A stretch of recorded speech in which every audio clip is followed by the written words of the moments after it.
Chiefs win 31-17 on the road against the Las Vegas Raiders. What's up, everybody? Ken Swanson here with Matthew Lane and Craig Stout. This is the KCSN postgame celebrating a division win on the road against the Fighting Antonio Pierces. Big win back in the column, Matthew. Good to see the offense rolling as well. I mean, yeah, more so than even just the win. It's just the way it went down. The game started a little rough. The Chiefs came out looking a little sloppy, looking a little wound up, kind of tight, and as Andy Reid said, flat. But then they fixed it, and then kind of from the moment they flipped that switch, get into the second quarter to the end of the game, they clearly kind of had the upper hand. They were putting the Raiders right back down where the Raiders belong, and that was nice to see, Craig. Yeah, it was really nice to see. There was a little bit of shaky moments early on here. There was a little bit of curiosity. Is this going to be the worst offensive game of the year? Are we going to see this, turn south? Oh, the offense isn't good enough to overcome this defense. And we end this game with the Chiefs winning this 31-17. Defense tightens up. Offense gets the ball moving.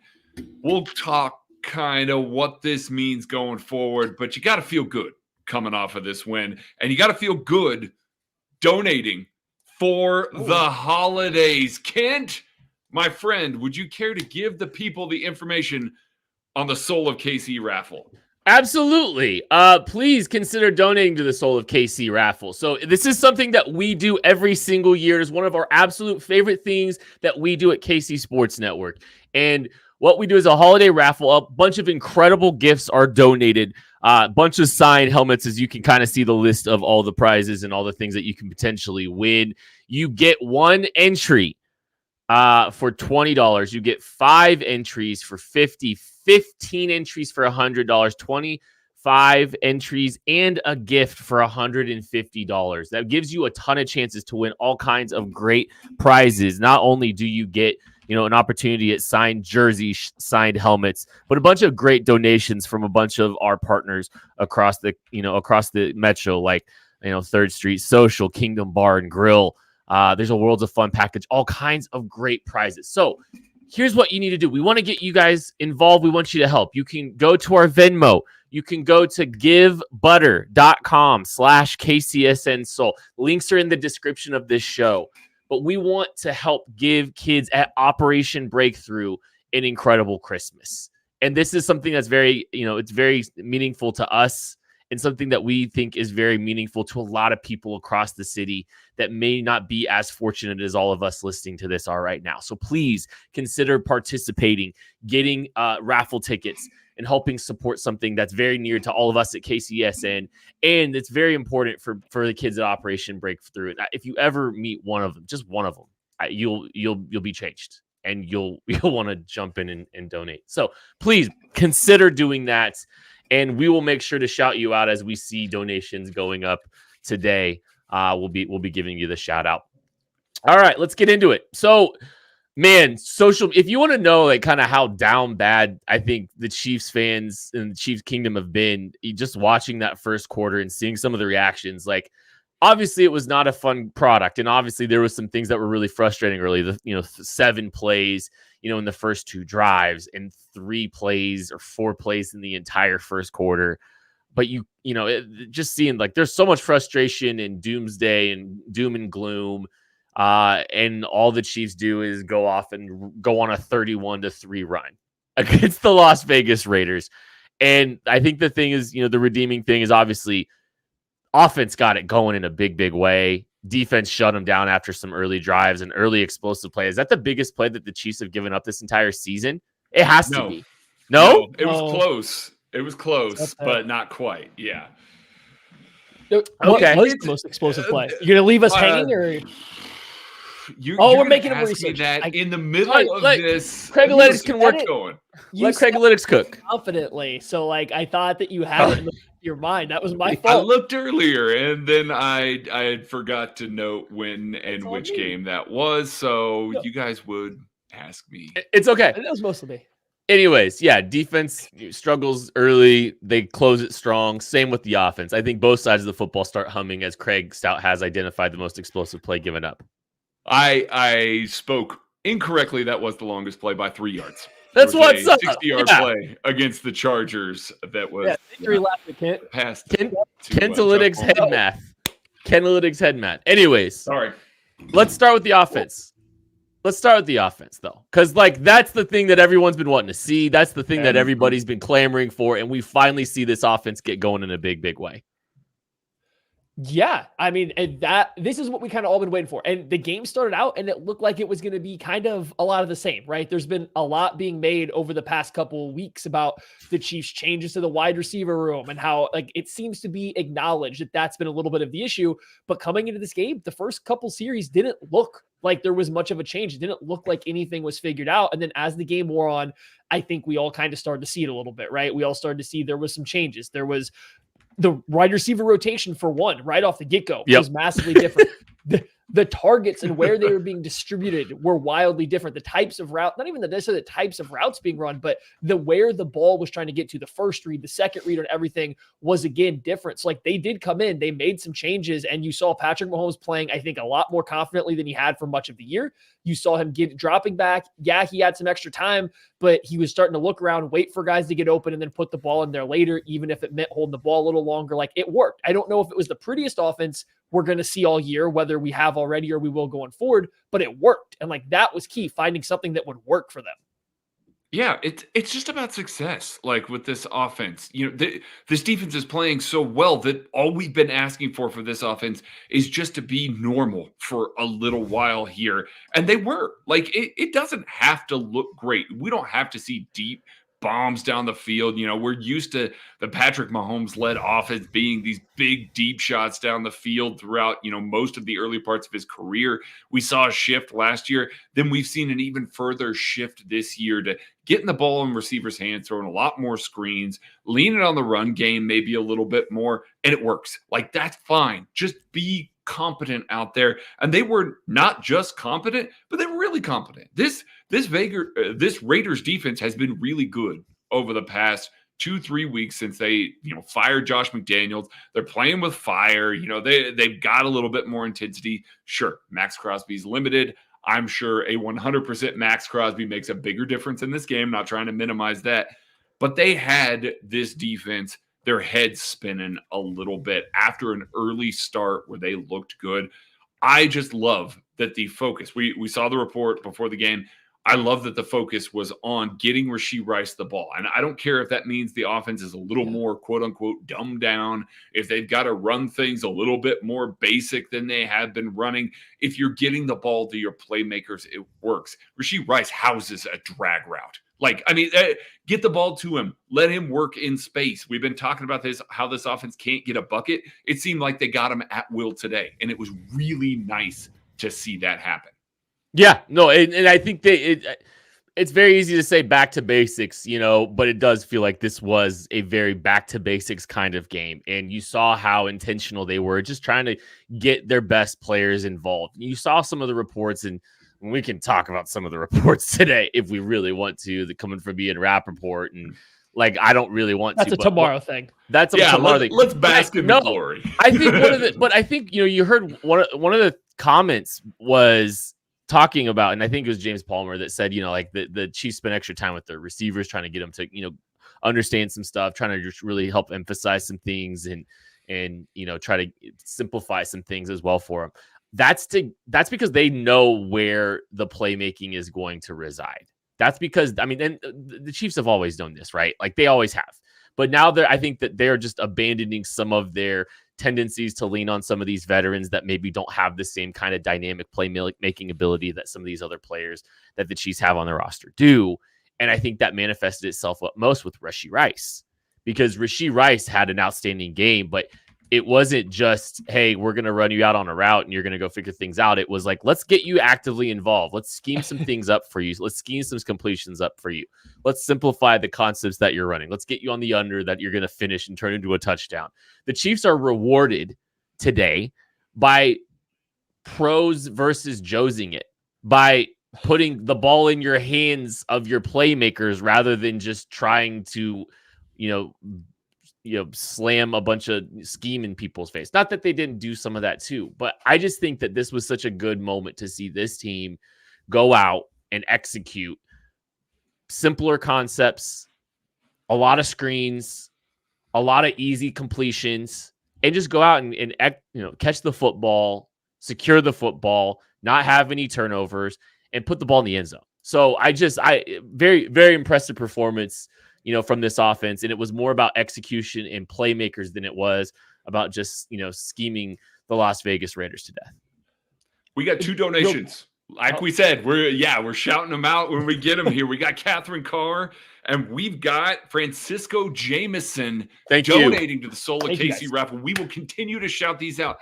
Go donate. The links are in the chat. It helps kids, makes yourself feel better. We're coming off of a Chiefs win. We feel great. Continue those good vibes. Maddie, go ahead. Keep it up. Let's spread it. No, I was going to say, Kent's right. This offense was definitely adjusted to feature different players than it had been in the past. I don't even know if anyone besides Kelsey was attempting to be the feature up until this week, but there was a direct emphasis to get the ball to Rashee Rice in this game. And that does create, a different looking offense. Patrick Mahomes had the lowest intended air yards out of anybody calculated so far on Next Gen Stats. Now, a lot of that's the screen plays that they were running a lot of. But if you're going to funnel the offense, the most targets, Rashee Rice led the team in targets. If you're going to funnel a lot of the targets to Rashee Rice, that's probably going to be the case. A lot of his bread and butter routes are run near the line of scrimmage. And so the offense isn't always going to look like it has in the past for the Chiefs. It's going to look different. It's going to look like a gimmicky offense with all the screens and all these long crossers that are just kind of getting guys to run to open space, but it works. And then once you find stuff that works, you start adding more stuff into it. You start sprinkling more on top of it because you force teams to actually stop something that works. I think this is a great first step.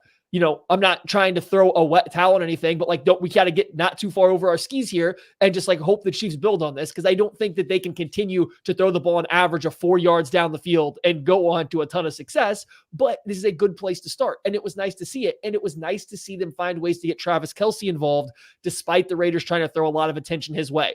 You have an offense being led by Kelce and Rashee Rice, who are winning in slightly different ways, but in the same general area of the field. I think that's good. I think that's a good place for them to start. And now you got to continue to add more pieces on top of this. So this is a very good, very bright, right direction to see the Chiefs go. You just want to see them continue to add on this. You don't want this to have a step back come next week or the next few games. Absolutely. Absolutely the case. You guys, I was going to save this stat for later, but I'll drop it now.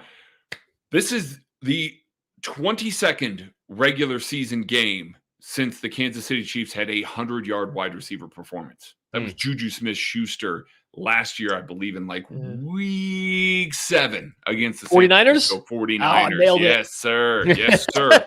They haven't had, now they did have one MVS in the AFC Championship game. I think we all remember that one. But it's been a long time since we have seen a wide receiver go over 100 yards for this team. So to get those kind of volume targets, to see what he can do with them. Obviously, he has one for sure drop, another one where the pass could have been a little bit better. It looks like maybe he dropped it a little bit.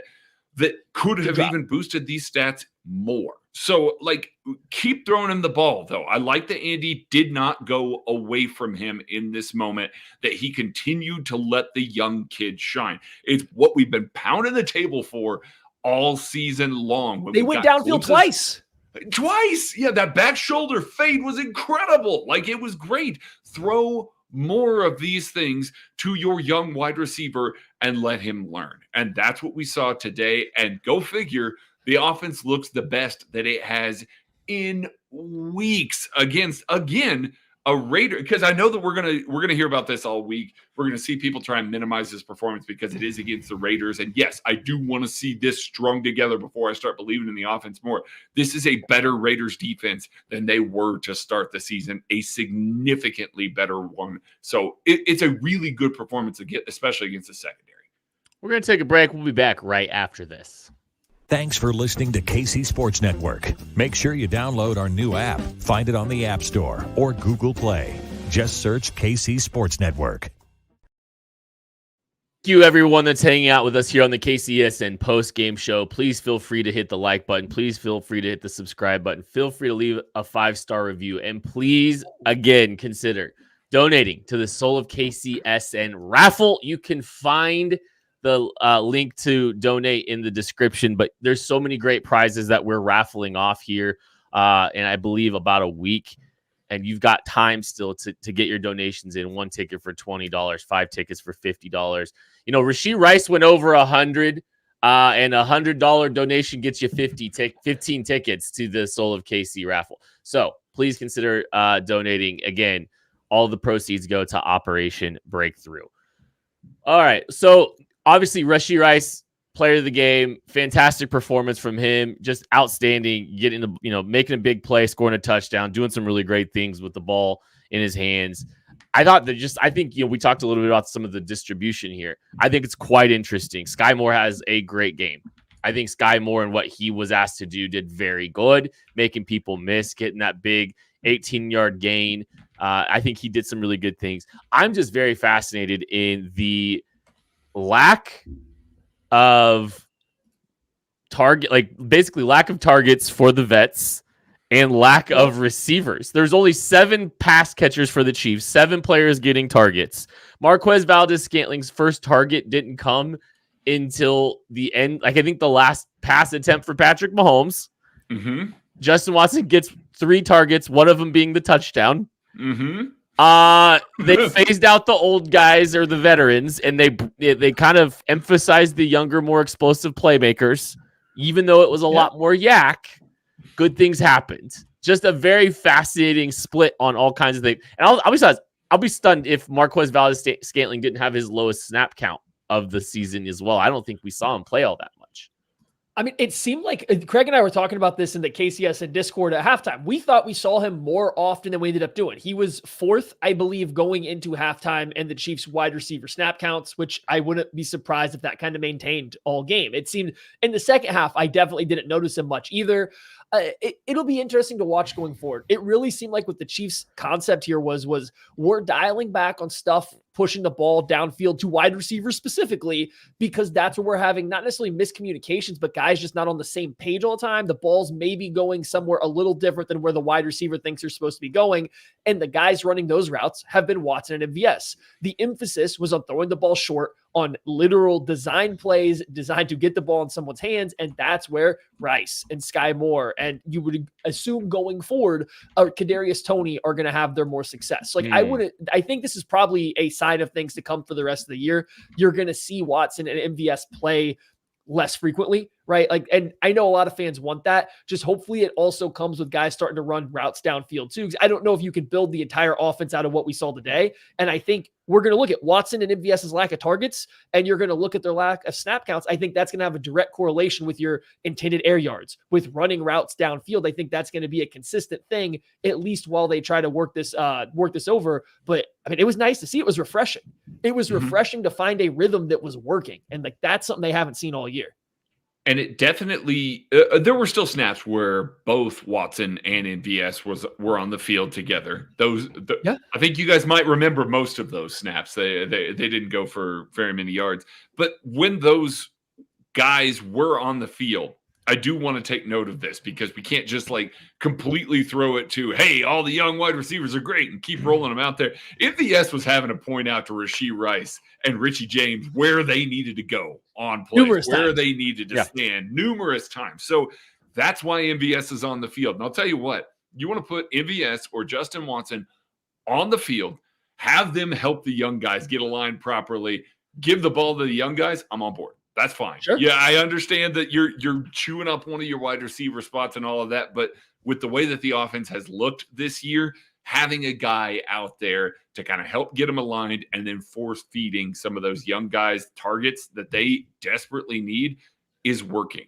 It really felt good to not see some of the, kind of manufactured touches, some of that stuff that we've seen go to a Kadarius Toney, a McCole Hardman, and then trying to rely on some of the deep downfield stuff to MVS and Justin Watson routinely. It works sometimes, but the flow of the game and the flow of the offense felt a lot better. Felt like they could get in their run game a little bit more because they weren't constantly behind the sticks. It felt like they were throwing, on 2nd and 6 a little bit more, and guys like Noah Gray could get integrated into the offense, because there are a lot more plays when you got a 2nd and 6 than when you're running a 2nd and 11 or a 2nd and 10.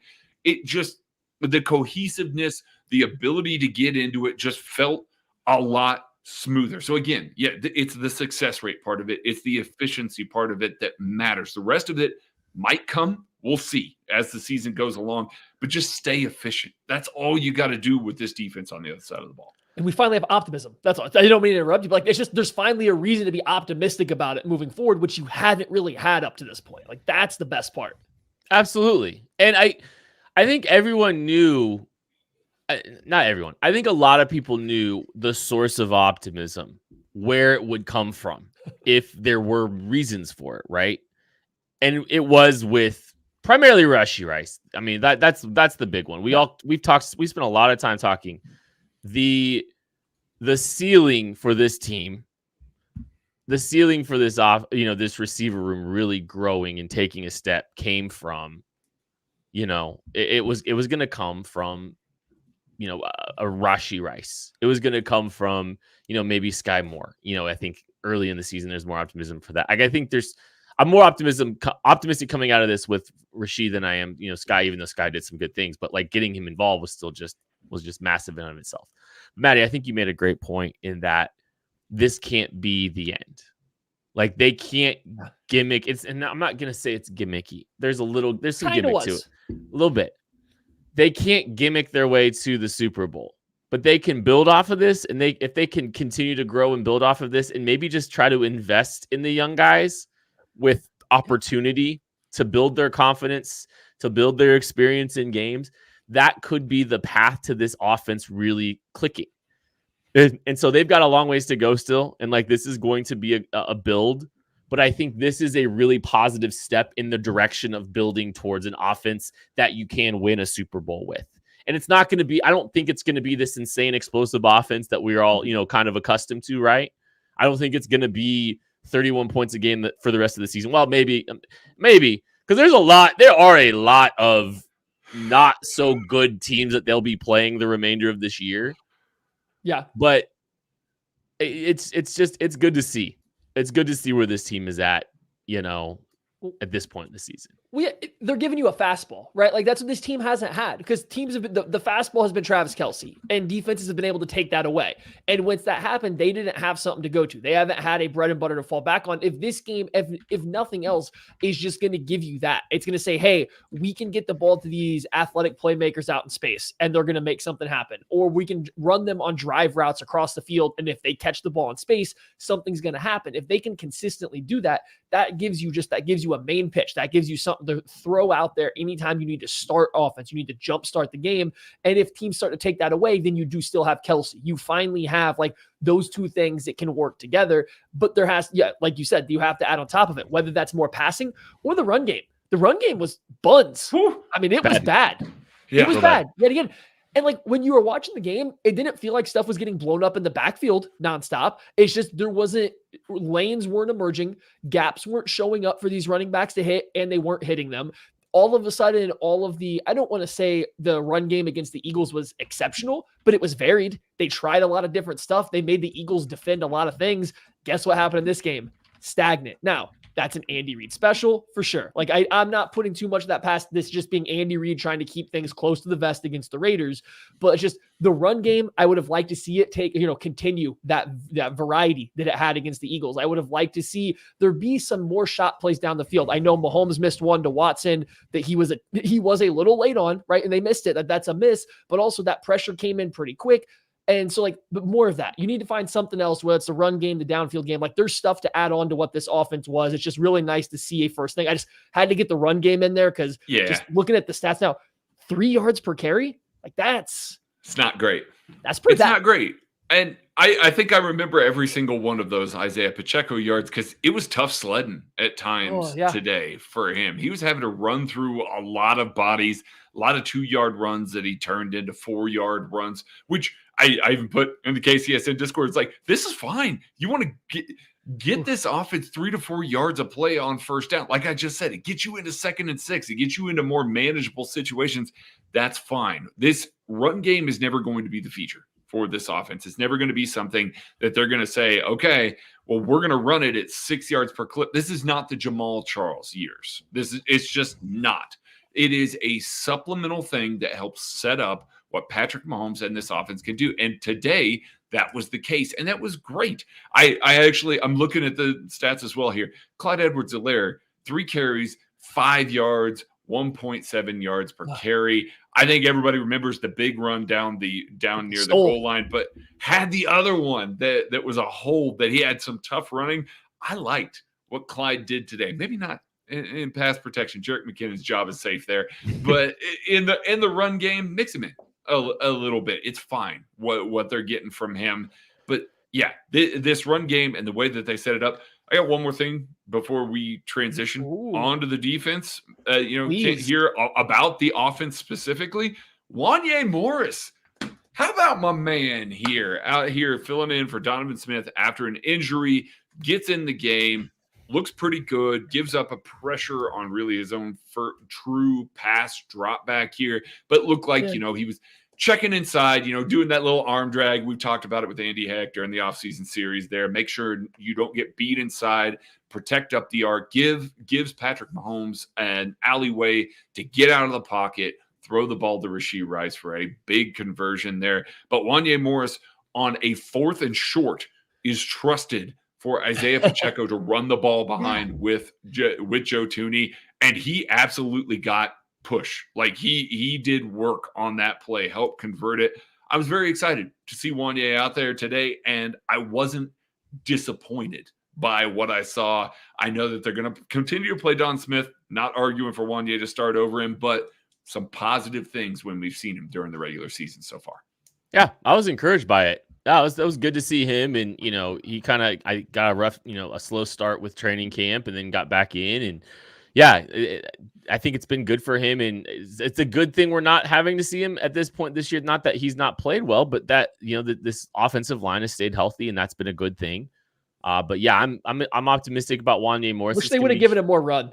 I wish they would have, just in case there's an injury. I don't think it's a bad idea to have your swing tackle have more experience than a handful of plays down the stretch. Yeah. It's like in a game where it wasn't probably necessary to have Donovan Smith, and it's not like he's a super high bar to clear. I wouldn't have been upset had they just decided to give Morris a little bit more time. That's all. I just wish they would have let him see a little bit more, because what if Smith gets hurt down the stretch in the playoffs? You have to turn to a rookie getting his first real significant reps. And just, I don't know. I feel like it was a good time to maybe give him some reps in this game just to let him kind of get used to NFL speed. But nitpicking, but he did look pretty good and the little small sample size that we saw.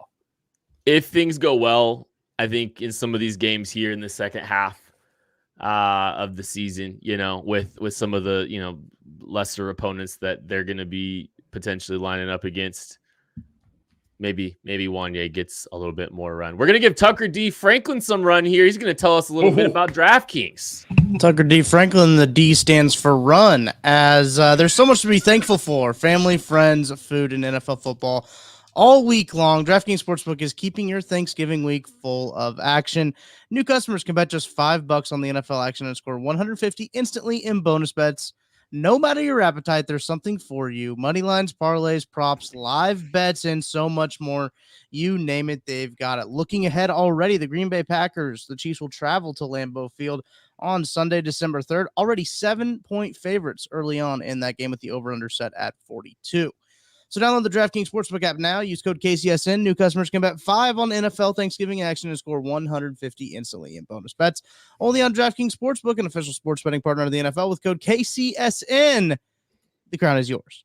Gambling problem? Call 1-800-GAMBLER. In New York, call 877-8-HOPE-NY or text HOPE-NY.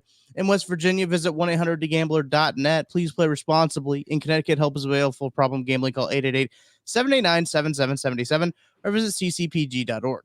On behalf of Boot Hill Casino and Resort in Kansas, must be 21 or older in most eligible state, but age varies by jurisdiction. See DraftKings.com/sportsbook for details and state-specific responsible gaming resources. Eligibility and deposit restrictions apply. Bonus bets expire 168 hours after issuance.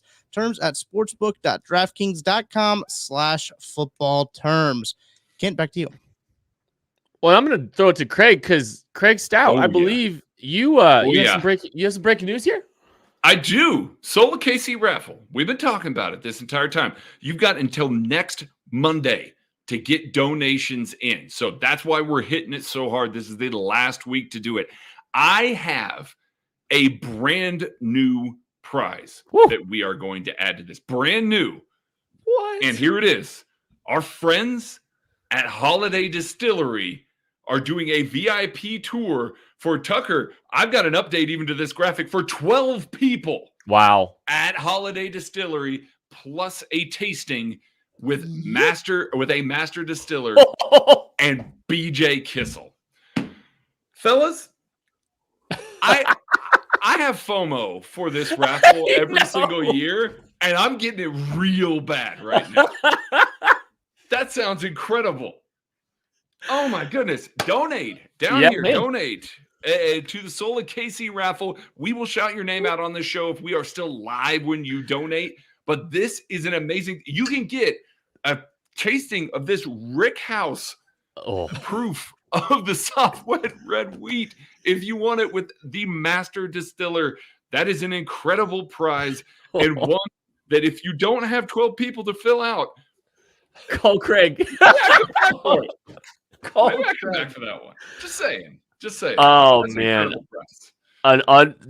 Thank you to our wonderful partners at Holiday for jumping in with that as well. That is absolutely special. Thank you to Holiday. Thank you to everyone that is donating. Please consider donating. Make sure that you might want to get those raffle tickets in, because that is incredibly kind of Holiday Distillery. That's really cool. Okay, let's move on to the defense.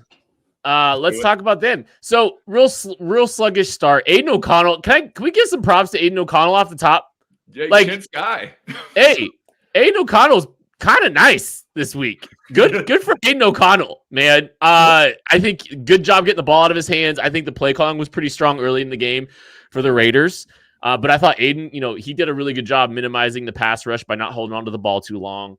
I thought he made some incredibly accurate throws. He gave his best players some chances.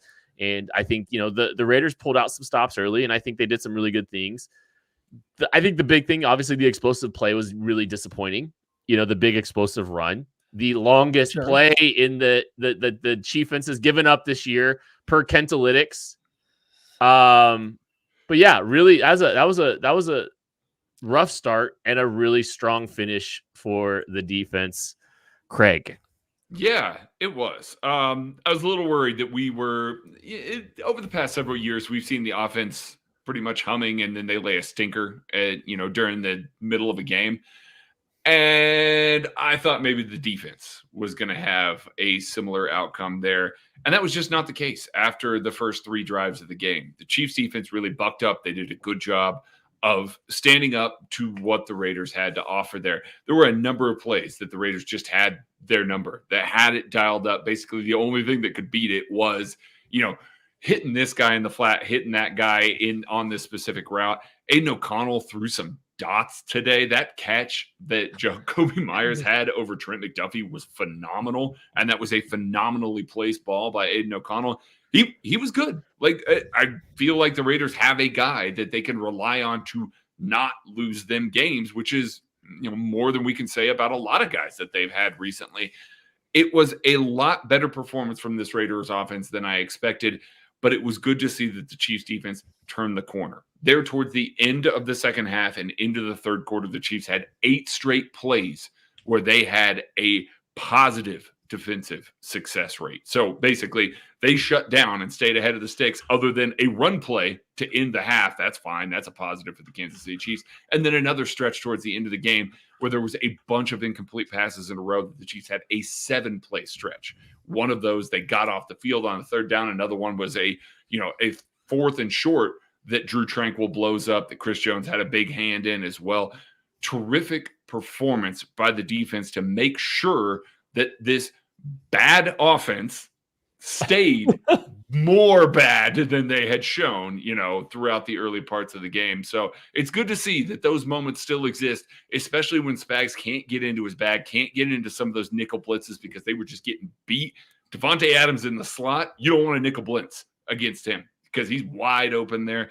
They had to alter the game plan pretty significantly early on, and it really was effective when they got into it, especially late in the game. Yeah, that was the bigger issue, I think, than Aiden O'Connell playing pretty well. For me, it was the fact that the the Raiders kept having really good plays on first down, right? Whether it was a run, whether it was a little play action pass, they were picking up positive yards on first down. And then from second down, like they were constantly playing ahead of the sticks early on in the game. And that really does impact not only what Steve Spagnuolo and the Chiefs can do, but it's how you have to call the defense. You can't just start sending a ton of pressure out there if it's going to be a second short or a third and short or something like that. You have to honor every single play type. And that's what the Raiders are doing a good job with, staying in situations where they can call any type of play. They were staying under center, so everything was kind of looking similar. It took a second for some of the linebackers, I mean, Willie Gay in particular, to decipher some of the plays out throughout the entire game. And then you add on to that, this was probably the safety group's overall worst game. And not that anybody was terrible, just nobody was making a play, right? Nobody in that safety room was really making a play at any point in time. And so, like, it kind of got to the point to where the Raiders were just staying just a half step ahead of the Chiefs for a long time to start the game. But then as soon as we saw the Chiefs start to get first down stops, as soon as we saw the Chiefs start to push the Raiders into a situation where it doesn't behoove them to just run the football, where it doesn't make sense for them to only do one thing, or to do anything, the Chiefs defense kind of took over. Then you saw Spags bring a few more blitzes. You saw Trent McDuffie making a lot of big plays. You saw L'Jarius Sneed really started to clamp down on Devontae Adams. Once again, there was no longer a threat of a short and a long or an outside or inside breaking route. As soon as you started to reduce it down a little bit, the Chiefs forced the Raiders to play against their strengths, and that's where you saw the Chiefs defense really start to take over. That's what they do. And the Raiders did a pretty good job, I think, muddying it up early. And yeah, shout out to Aiden O'Connell. He dropped a couple predetermined perfect passes. I mean, the one to Myers to start the game in between Watson and the safety, that's a terrible throw. Like, this is a bad decision. That's a great throw. Sorry, great throw. Terrible decision. He's blanketed top and bottom. There's nowhere to put that football. If Watson plays the ball 2% better, it's an interception. But like, he just said, nope, I'm throwing the ball here no matter what. It doesn't matter how covered my guy is. And it worked out because he put the ball right where it needed to be. Watson kind of tangled his own feet up by turning too early. He had a couple plays with that where I think O'Connell just determined, I'm throwing the ball here, threw it there. It was very accurate, so it worked. But as soon as he had to start making reads, as soon as they had to play outside of their comfort zone, I think the Chiefs defense did exactly what we kind of anticipated them doing for the most of the game. Pass rush was a little bit, I think, shaky today, and I think a little bit of that was getting the ball out of the hands of Aiden O'Connell and out of the play action and some of that kind of stuff. It would have been nice to see them, get a little bit more quick wins along the interior. Would like to see Chris Jones get a little bit more. He still made his impact on a couple of these plays. But yeah, I think things just really settled in. You're right. I think they kind of just started to figure some things out. And who knows, again, one of the touchdowns for the Raiders was a long explosive touchdown, and they didn't score a touchdown after that, right? They had the early touchdown, then things kind of got going for them a little bit, with that big explosive play. But if they don't get that, who knows what this looks like. I don't know. George Karlaftis got the first sack for the Chiefs, and it was late in the fourth quarter. So they weren't really. It was a weird defensive game. There was one sack for both teams, 0 turnovers. Like, the offenses pretty much took care of the ball and were able to move it okay. So it was just a weird game for the defense specifically. Again, we've talked about this a lot. Chiefs don't allow a 100-yard receiver, and I thought there was a good chance that was going to happen, especially with Devontae Adams to start. Like, he was cooking L'Jarius Sneed a little bit there. Beating him crazy. He was beating him like crazy. Jacoby Myers was getting Trent McDuffie more than we'd like to probably admit there on a couple of plays as well. But that was it. And that's okay. Those are going to happen. Both guys end up under 80 yards receiving, so they don't give up a 100-yard receiver again. But give up a big long run to Josh Jacobs. That ends up being Tucker talked about the game record quotient earlier this week. Chiefs got another one on their mark, a black mark on the old sheet this week with Josh Jacobs going over 110. But it was weird that they didn't have, some of the typical ebbs and flows that we've seen of this Chiefs defense. Lots of pressure, lots of sacks, turnovers, things like that. Just didn't happen. Same with the offense. Offense didn't turn the ball over either. So just a weird game for both defenses to not really get anything going, whole bunch of pressure on the quarterback and keeping the ball and, the stat sheet clean.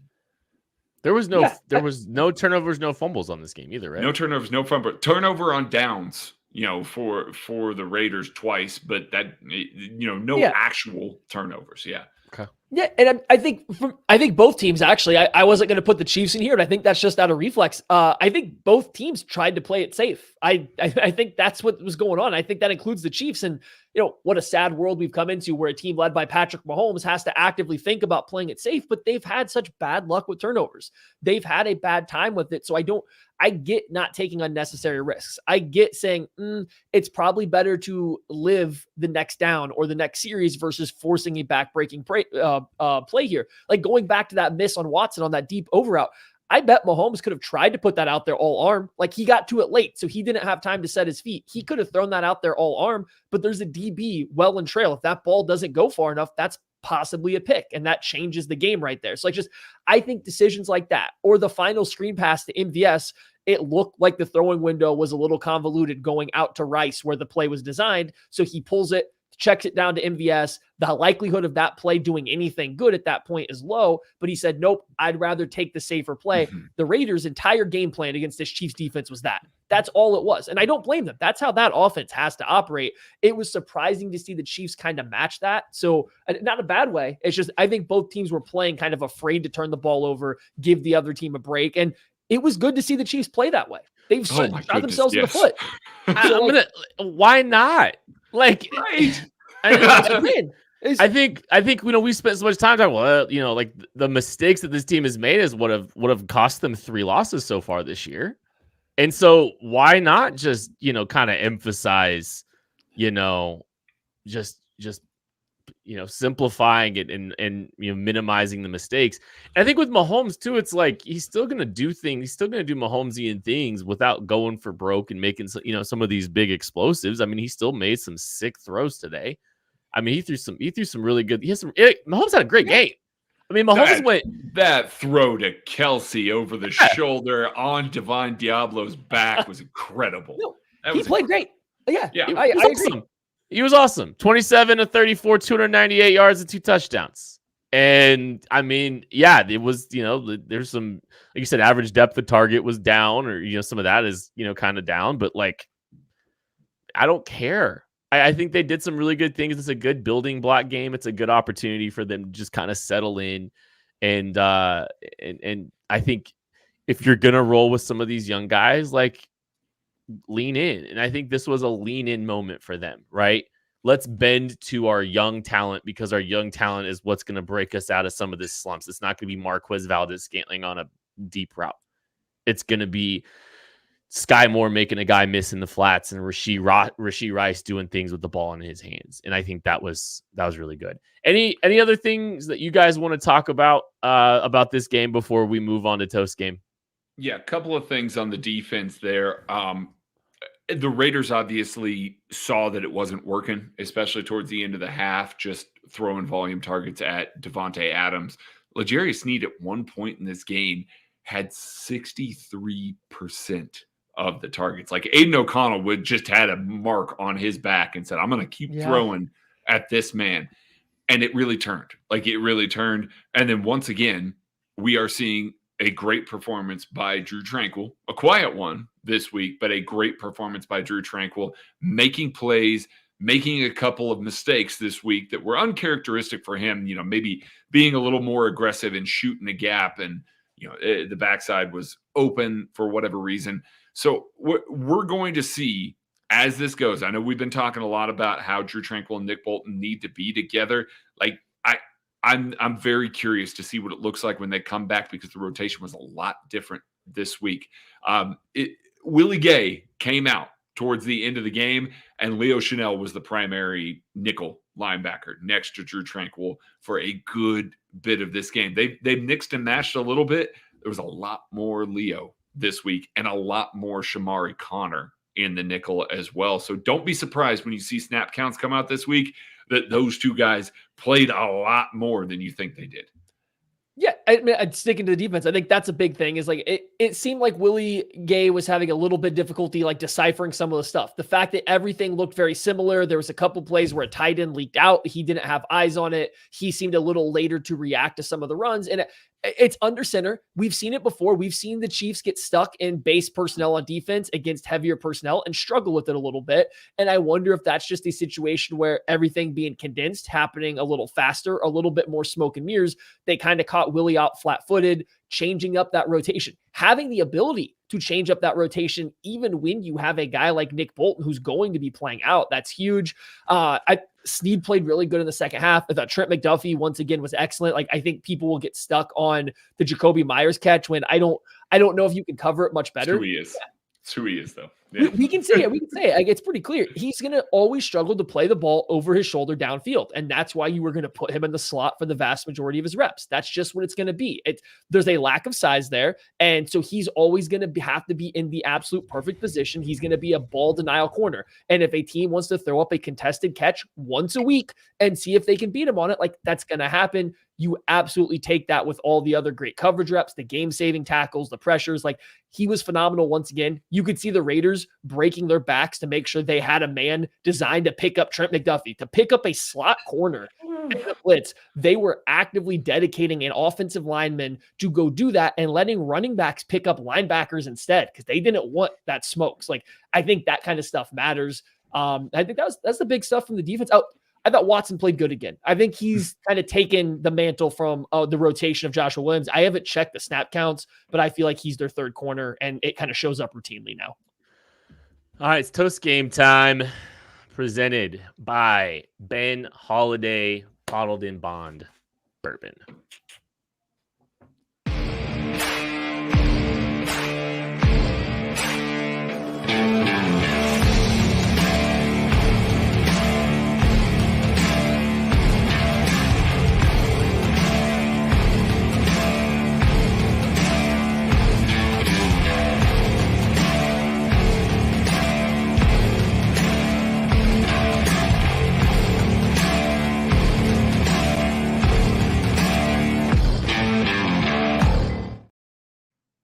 Toast Game, again, brought to you by Ben Holiday, Bottled in Bond Bourbon. And as a reminder, they just made an incredible gift donation as one of the raffle prizes for the Soul of KC VIP tasting tour with the master distiller, and BJ Kiss will be hanging out as well. So, make sure you're taking advantage of that by donating to the raffle.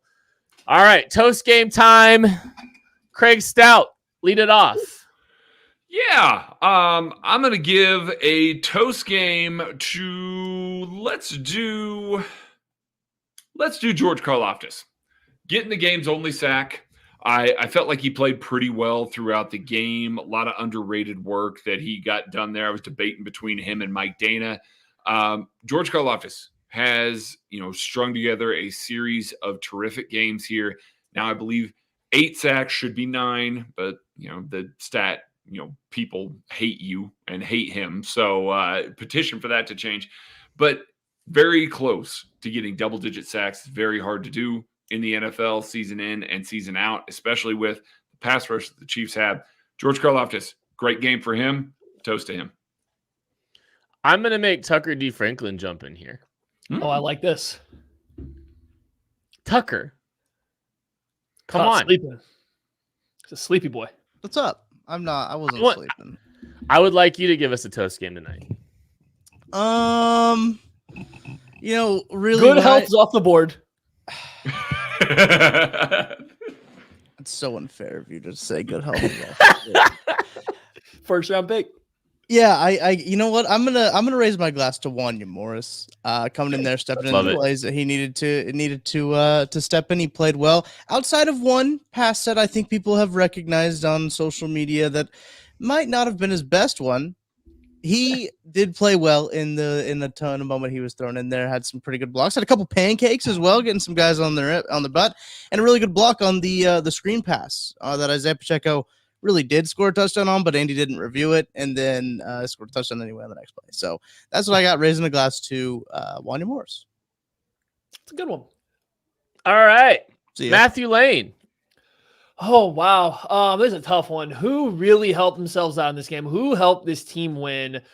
Oh, I'm going to go with Rashee Rice. I think he had a pretty big game. First Chiefs 100-yard receiver in like a year plus. Got the touchdown. Had a touchdown, led the team in targets, had a contested catch up the sideline. People said he didn't drop, so that's fine. We the first way on the screen pass, drop, not drop, doesn't matter. I think he got thrown forward and he just backed up too far. Either way, his only incompletions both still hit his hands. He had a chance to be even better, and he'll be better next week because they're going to continue to go the ball at them. So shout out Rashee Rice, and shout out for the Philadelphia Eagles for beating the Bills in overtime. Yeah. The Bills are 6-6 now because Jalen Hurts just walked them off. Toast game to them. How those playoffs looking? Oh, look the Chiefs are the 1 seed in the AFC West in the AFC as it currently sits. So all this talk, and here we are. Chiefs are still the 1 seed in the AFC. I will go with Patrick Mahomes because I don't think we spent enough time talking about Patrick Mahomes today. I thought he was quite awesome. I know it took us 35 minutes into the show to mention him, but I think amidst everything, I think he played a great game, great decision-making, some really impressive throws, gave some guys some chances. I back shoulder fade to Rashee Rice, like some really good things in this game that I think we saw. I think Patrick Mahomes had a fantastic performance. Corey Peter asking if we should root for the Chargers tonight. Yeah, we should root for the Chargers tonight. The Ravens are probably the best bet to unseat the Chiefs in the 1 seed. So is this going to be one of those Chargers games that like they sneak in and they win and everybody's like, oh, the Chargers are back when they're not back? Clearly. I mean, let's be clear. Hey, look, the Chargers lose every game. Every game the Chargers plays a 1-score game. So like they're in every single thing. Like them getting a win here is no different than them getting it's the same thing, right? So yeah, go Chargers. The Chargers aren't competing for the AFC West. No. I mean, come on, let's be real. So Chargers, Bills, and Bengals will all be in Cancun in January watching the playoffs. And maybe they finish strong and Staley keeps his job. It's a double win. Ooh. Oh, you're just speaking to my heart there. 2 more guys for a toast game. Noah Gray. Yeah. Fantastic job by Noah Gray. Really, really, really great game from him. And then Wanya Morse. And Tranquil played a great game yet again in a spell of Nick Bolton. Man, that linebacker room is going to be interesting with Bolton and Tranquil out there. Mm-hmm. Denver and Houston would be in before the Bengals and the Bills right now. Y'all down Sean Payton. Just saying. Y'all were down Sean Payton. Oh, no. The Broncos are still bad. Yeah, Broncos are still bad. I don't think the Broncos are bad. I just think they're not good, and they know it. Anyway, Sean Payton. Shout out Sean Payton. Cancun on 1. 3, 2, 1. That's going to do it for the KCSN postgame show. Thank you all so much for listening. We appreciate you. We love you. Chiefs win 31-17. We'll catch you later. Donate to the raffle. Get it.